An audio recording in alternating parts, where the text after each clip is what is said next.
He leers and winks at me and constantly stares at my breasts.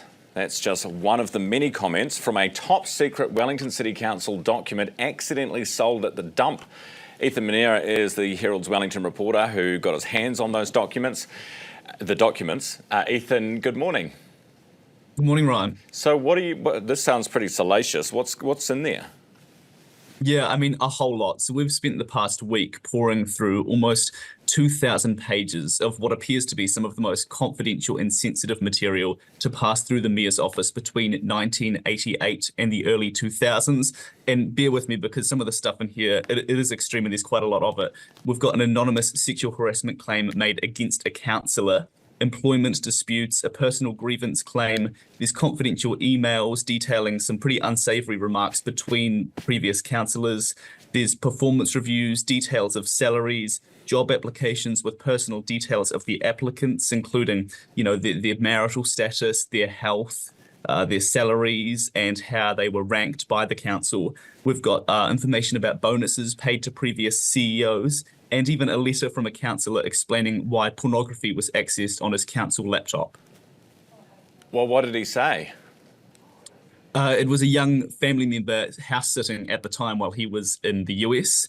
He showed his travel itinerary to prove that he wasn't home, and he said that he and his wife had never accessed pornographic material on any laptop. Oh my gosh.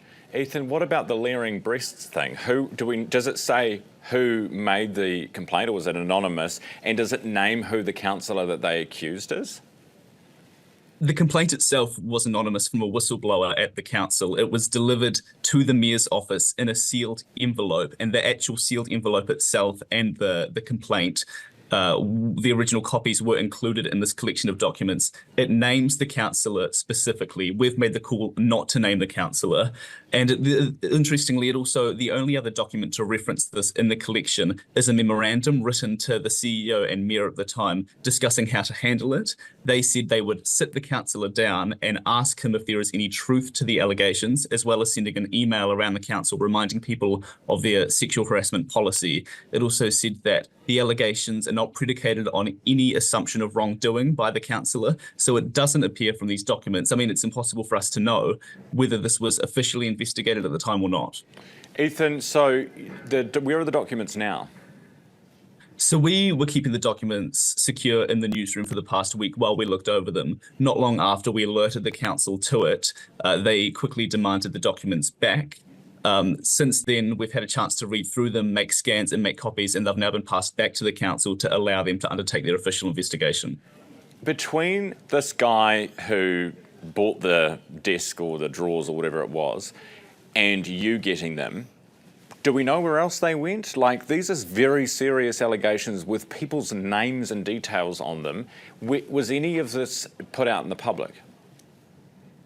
Well, it's hard to know. I mean, the documents were from the Mayor's desk, from the town hall. The town hall closed in 2013 for quake damage. I understand the desk was held at the Capital E building next door and then was hocked off at the dump at the Wellington Southern Landfill tip shop last week. The man bought the desk, and a couple of days later, he took it home and realised there were these documents inside. He says he called the council to notify them and report the documents, but he claims the council did not take his allegations seriously. They sort of fobbed him off.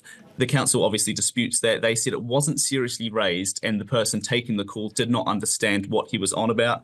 He then took to social media to report it and ask people what he should do with it. That's when we saw the post. We called the council after we saw the post and asked them if they were aware of it and if they were investigating. They said that they didn't believe it to be legitimate or true and encouraged us to come back when we'd found the documents. So we did, and we have. It seems like the man, Raymond Morgan, was holding on to them for that time. He then passed them on to us, right, okay. And purely out of frustration, saying the only way to hold the council accountable and get them to act was through the media. Ethan, appreciate your reporting this morning. Ethan Manera, New Zealand Herald Wellington reporter, on those secret, well, not so secret documents. Good that they're back in the hands of the council, I guess, until they throw something else out and out go the documents again.